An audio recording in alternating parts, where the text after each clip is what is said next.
श्रीनाथादिगुरुत्रयं गणपतिं पीठत्रयं भैरवं सिद्धौघं वटुकत्रयं पदयुगं दूतीक्रमं मण्डलम् वीरान्द्वयष्टचतुष्कषष्ठिनवकं वीरावलीपञ्चकं श्रीमन्मालिनीमन्त्रराजसहितं वंदे गुरोर्मंडलम।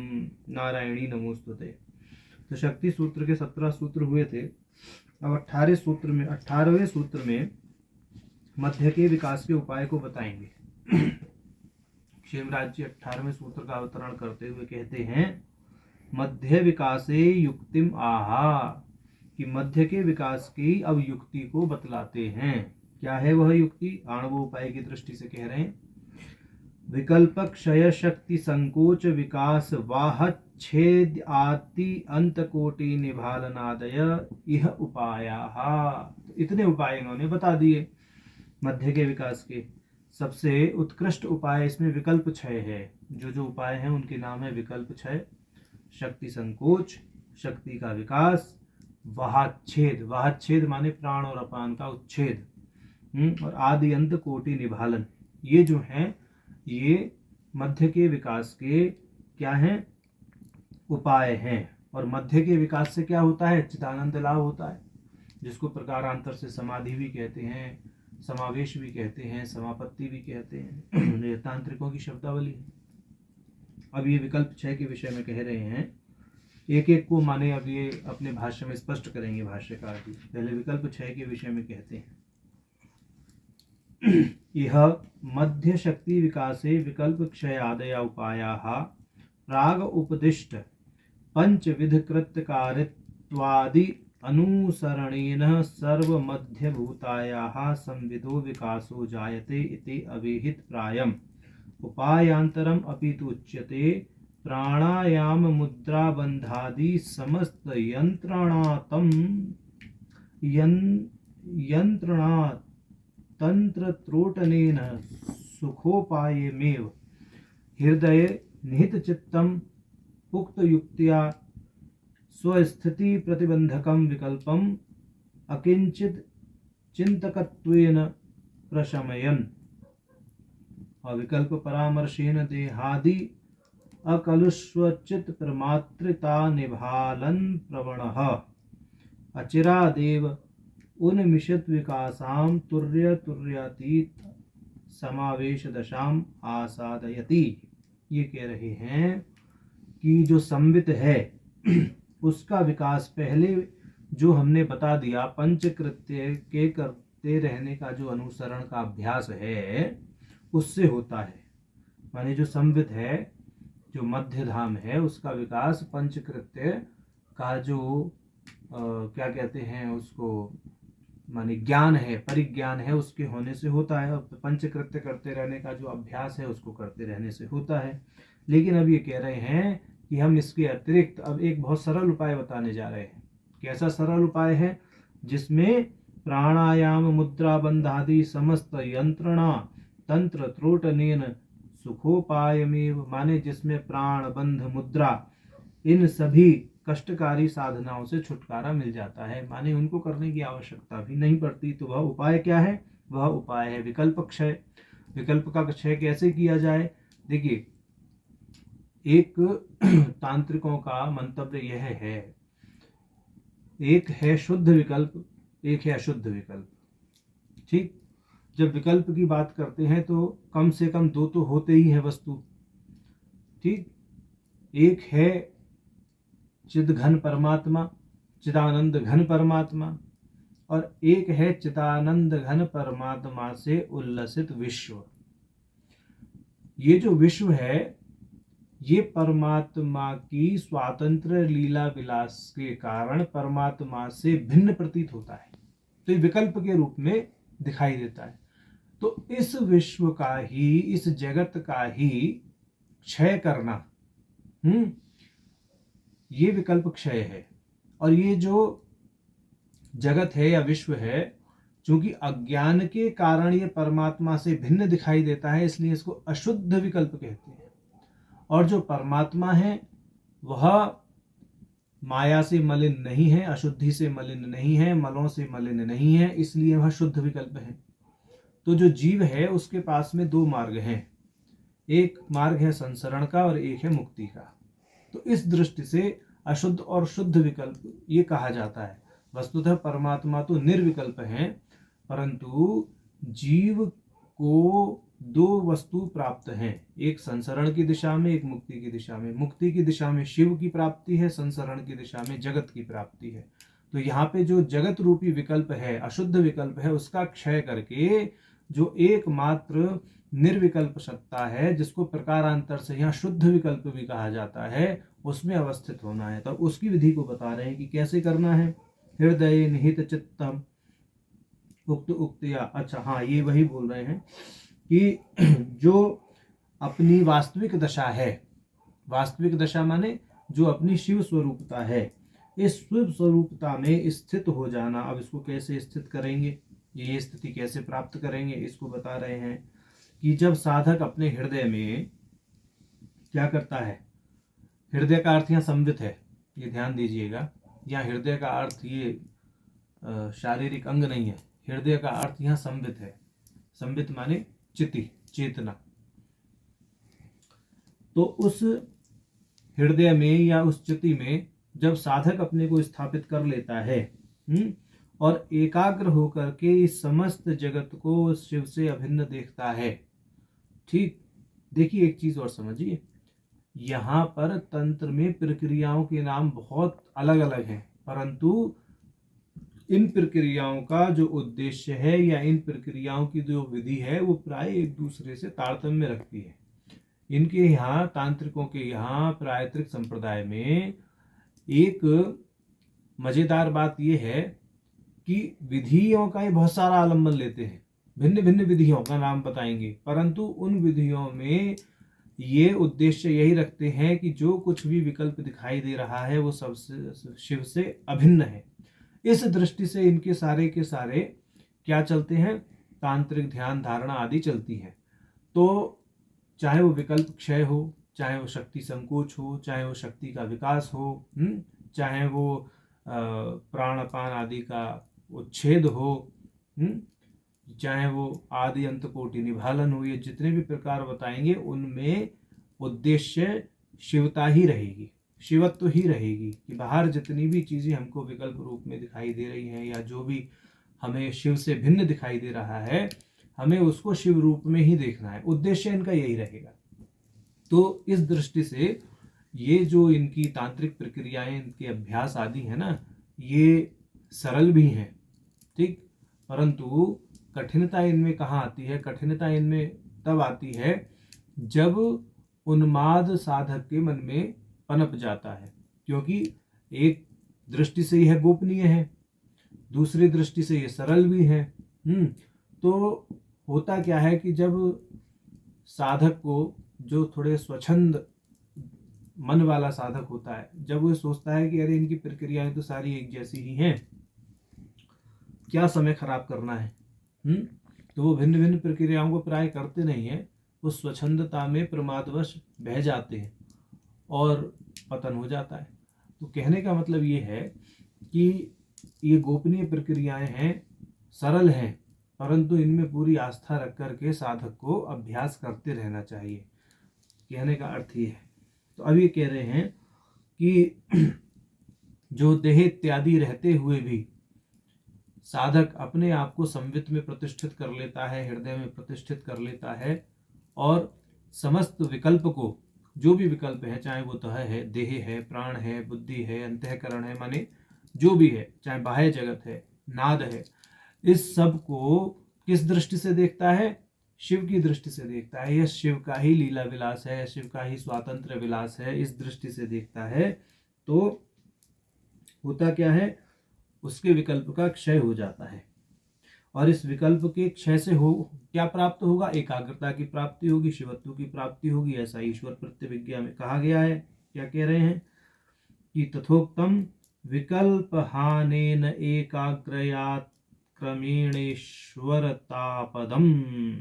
कि साधक विकल्प के त्याग से, माने जब समस्त प्रकार की अशुद्धियों को, जो विकल्प रूपी अशुद्धियां हैं, इनका त्याग कर देता है, तो ऐसे त्याग करने से और उसको एकाग्रता की प्राप्ति होती है, वह क्रमशः कहाँ स्थित हो जाता है, ईश्वरता के पद पर स्थित हो जाता है, ईश्वरता को प्राप्त कर लेता है। ऐसा अभी कह रहे हैं, ऐसी ही बात कहाँ कही गई है, श्री स्पंदे भी, जो स्पंद कारिका है, स्पंद सूत्र हैं, उसमें भी कुछ ऐसा कहा गया है। यथा क्षोभो प्रलीयेत तदा स्यात् परमं पदम, कि जहाँ पर क्षोभ समाप्त हो जाता है, क्षोभ माने विकल्प रूपी क्षोभ, ये जो जागतिक जितना भी प्रपंच है एक क्षोभ है, तो जब ये क्षोभ समाप्त हो जाता है, लीन हो जाता है, तब परम पद की प्राप्ति होती है। परम पद माने शिवत्व की प्राप्ति होती है। अब ज्ञान गर्भ स्तोत्र की बात करेंगे कि श्री ज्ञान गर्भे भी, अब ज्ञान गर्भ स्तोत्र में भी कुछ ऐसा कहा गया है जी। क्या कहा गया है, विहाय सकला क्रिया जननी मानसी सर्वतो विमुक्त करण क्रियानुस्मृति पारतंत्र्योज्ज्वलम स्थिते त्वदनुभावतः सपदि वेद्यते सा परा दशा निभृतन्द्रिता समुखामृतस्येन्दिनी। अब ये कह रहे हैं कि हे जननी, हे भगवती, हे पराचिति, हे शक्ति, जब लोग सारी मानसिक क्रियाओं को छोड़कर और इंद्रियों की क्रियाओं की अनुसरण रूपी परतंत्रता से मुक्त होकर शुद्ध भाव में स्थित हो जाते हैं, तब तुम्हारे अनुग्रह से तत्काल उस उत्कृष्ट दशा की अनुभूति होती है, जो कि अक्षुण निरूपम सुख रूपी और अमृत की वर्षा करती है। माने वह वो दशा प्राप्त होती है, यहाँ चिदानंद लाभ होता है, मध्य का विकास होता है।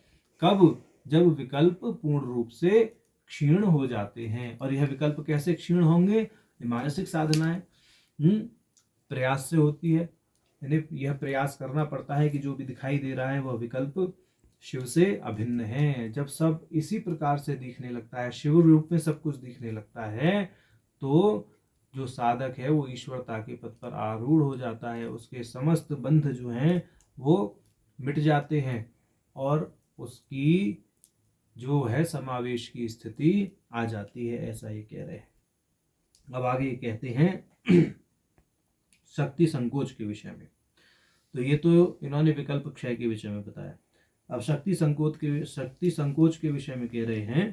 पहले तो शक्ति संकोच का साधारण अर्थ ये समझ लीजिए कि जो हमारी इंद्रियां विषयों की ओर जाती हैं ना, उनकी विषयों की ओर गति का संकुचन करके उन्हें अंदर की ओर, प्रत्येक आत्मा की ओर क्या करना, मोड़ लेना, ये शक्ति संकोच कहलाता है। माने जो करण शक्तियां हैं, इन करण शक्तियों को विषयों की ओर न जाकर के प्रयास पूर्वक प्रत्येक आत्मा की ओर मोड़ लेना, ये शक्ति संकोच है। तो शक्ति है संकोच इंद्रिय द्वारेण विसरन्त्या एव आकुंचन क्रमेण उन्मुखीकरणम यथोक्तम आथर्वणी उपनिषत्सु कठवल्याम चतुर्थवल्ली प्रथम मंत्रे। अभी कह रहे हैं भाई कि जो अथर्ववेद की कठवल्ली में, अथर्ववेद की कठवल्ली में यानी चतुर्थवल्ली में जो कहा गया है, उस मंत्र को कह रहे हैं परांचिखानी। कि ईश्वर ने क्या किया, जीव को इंद्रियां दी और उन इंद्रियों के माध्यम से जो जीव है वो विषयों की ओर उन्मुख हो गया और परमात्मा से विमुख हो गया।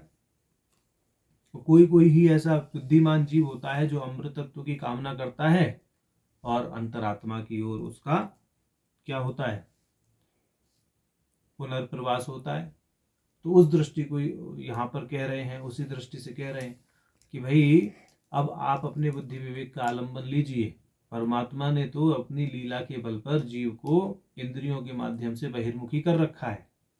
आप अपने बुद्धि विवेक का, अपने जो पूर्व संकलित संस्कार हैं, कर्म हैं, उनका आलंबन लेकर के अपना उद्धार स्वयं कीजिए और शिवत्व की प्राप्ति के लिए इस शक्ति के संकोच को कीजिए। शक्ति का संकोच माने जो करण शक्तियां बाहर फैली हुई हैं, बहिर्मुखी हो रही हैं, उनको संकुचित करके अंतर्मुखी कर लीजिए, अंतरात्मा की ओर ले आइए, ऐसा ये कह रहे हैं।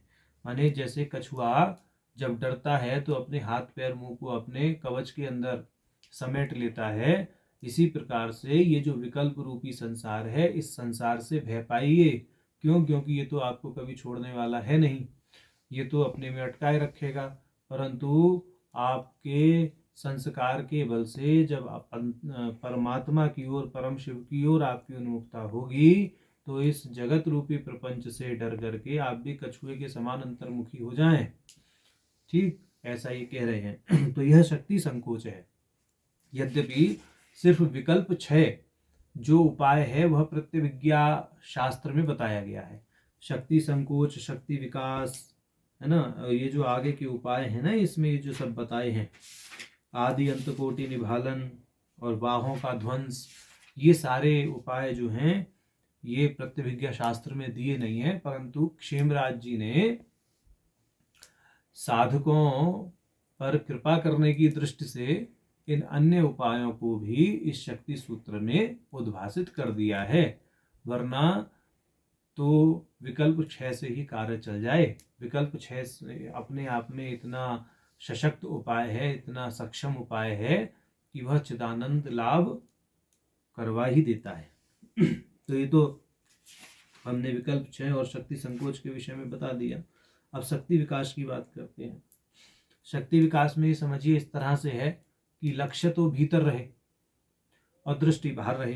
अंतर लक्ष्यो बहिर्दृष्टि निमेशो नमेश वर्जिता, इस दृष्टि से शक्ति विकास की बात कर रहे हैं कि शक्ति संकोच में क्या किया था, ये जगत है, इस जगत की ओर, इस इनके विषयों की ओर इंद्रियों को न ले जाकर के अंदर की ओर समेट लेना। अब ये कह रहे हैं अंतर लक्ष्य बहिर्दृष्टि, माने बाहर देख तो रहे हैं, जो सब कुछ है यह शिव स्वरूप है, इस दृष्टि से देख रहे हैं। अगर इंद्रियां जा भी रही हैं तो जाने दो, तो शक्ति का विकास कर रहे हैं, माने जो करण शक्ति है उसका विकास कर रहे हैं। लेकिन लक्ष्य ये रख रहे हैं कि जो अंदर चिति है वही बाहर उद्भासित हो रही है इन विषयों के रूप में। तो ये जो विषय हैं, यह विषय उस शक्ति से अभिन्न है। जो आंतरिक चिति है, आंतरिक संवित है, वही बाह्य विषयों के रूप में उद्भासित हो रही है, और जो करण शक्तियां हैं वह भी संवित से भिन्न है।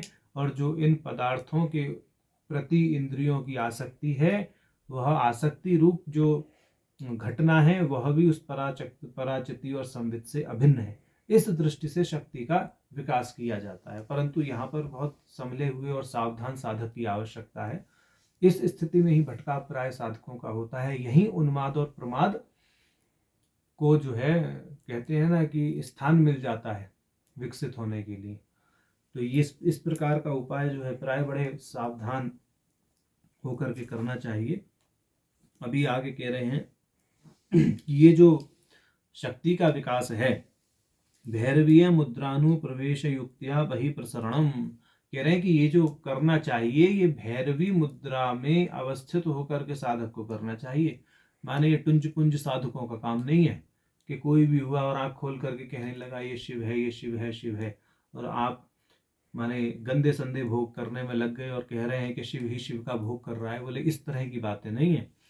अपना अनुशासन, अपना आचरण बनाए रखते हुए सारी की सारी है प्रक्रिया साधनी चाहिए। तो यहाँ इन्होंने स्पष्ट कर दिया, भैरवीय मुद्रानु प्रवेश युक्त्या बहि प्रसरणम, कि ये जो बहिर्प्रसार है, ये जो शक्ति का विस्तार है, ये मतलब उन्मादवश नहीं करना चाहिए, बल्कि भैरवीय मुद्रा में अनुप्रवेश रूपी जो युक्ति बताई गई है उस युक्ति का आलंबन लेकर के करना चाहिए। माने हमने शास्त्रीय अनुशासन और जो विधि निषेध है उसका पूरी तरह अनुपालन करते हुए और भैरवीय मुद्रा में अवस्थित होते हुए उस युक्ति का आलंबन लेकर के यह शक्ति विकास की जो प्रक्रिया है उसका अभ्यास करना चाहिए।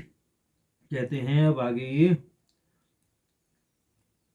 श्री भट्ट कल्लटेनापि उक्तम रूपादिषु परिणामात् तत्सिद्धि, की ये जो रूप आदि हैं इनके रहते हुए भी परिणाम द्वारा सिद्धि होती है। माने ये जो रूप आदि चित्र विचित्रता दिखाई दे रही है, इसके विषय में कह रहे हैं। यहाँ पर ग्रंथकार जिन्होंने अनुवाद किया है ये स्पष्ट करते हैं कि रूप इत्यादि के अनुभव के समय जो चेतना बाहर की ओर जाती हुई प्रतीत होती है, उसके विषय में यह बोध बनाए रखना कि यह वही आंतरिक चेतना है। माने जो आंतरिक संवित है वही बाहर उल्लसित है, यही भाव बनाए रखे रहना, तब ही जो है सही अभ्यास हो पाएगा। ऐसा ठीक। तो ये शक्ति विकास की बात हुई। विकल्प क्षय, शक्ति संकोच, शक्ति विकास। अब आगे ये बोलते हैं बाह्योः वाम दक्षिण गतयोः क्षेदो हृदय विश्रांति पुरःसरम यथोक्तम ज्ञान गर्भे अनच्चक्कः कृतयाति प्रसरत पाशर्वनाड़ी द्वयच्छिदो विधृत चेतसो हृदय पंकस्योदरे उदिते तव दारितां धत्तं सहस विद्यां कुरु स एषः परमेशतां जनयितुं पशुरप्यलम्। माने कि जो हमारे प्राण और अपान है, उन प्राण और अपान को क्या करना है? हृदय में, हृदय का अर्थ क्या है? संवित में रोक कर, अनच्चक माने स्वर रहित, ककार और हकार आदि वर्णों के उच्चारण से जिसका विच्छेद कर दिया जाए। अब ज्ञान गर्भ का यहाँ पर इन्होंने क्या किया है? प्रमाण दे दिया है। कह रहे हैं हे जगदम्बे, उसके हृदय कमल के भीतर जिनका चित्त स्थिर हो गया है, हृदय कमल यहाँ संवित को कहा गया है, जिसकी दोनों ओर फैली हुई नाड़ियां, माने सुषुम्ना के दोनों ओर जो नाड़ियां हैं वो सभी नाड़ियां प्राय इंगला और पिंगला बिना स्वर के उच्चरित ककार के नियंत्रण द्वारा निरुद्ध हो गई है। देखिए एक बात सुनिए, जो हमारी आदि शांत मात्रिका है उसमें स्वर और व्यंजनों को अलग अलग रखा गया है। जो प्राय स्वर हैं वो कहलाते हैं बीज, ठीक है, और जो व्यंजन समुदाय है वो कहलाता है योनि। ठीक।